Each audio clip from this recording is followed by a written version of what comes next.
अदानींना धारावी देण्यासाठी भाजपनं महाराष्ट्राचं सरकार चोरलं असं राहुल गांधींनी म्हटलेलं आहे। धारावीची 1,00,000 कोटींची जमीन अदानींना देण्यासाठी महाराष्ट्राच्या सरकारची चोरी झाली असं राहुल गांधींनी टीका करताना म्हटलंय।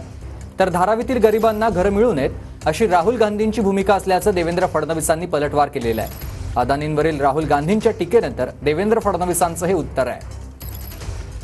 नरेंद्र मोदी, अमित शाह, धारावी की जमीन महाराष्ट्र के गरीब लोगों की जमीन 1,00,000 करोड़ रुपए की जमीन अपने मित्र गौतम अदानी को देना चाहते थे, इसीलिए महाराष्ट्र की सरकार आपके हाथों से चोरी की गई है। राहुल गांधी हे गरीब विरोधी आहेत। त्यांना धारावीतल्या गरीबाला कधीच घर मिळू द्यायचं नाही। त्यामुळे राजीव गांधींनी धारावीबद्दल घोषणा केली होती, त्यानंतर 25 वर्ष त्यांचं सरकार होतं। फुटक्या कवडीचं काम त्या ठिकाणी ते करू शकले नाहीत, कारण त्यांना गरीबाला गरीब ठेवायचा आहे।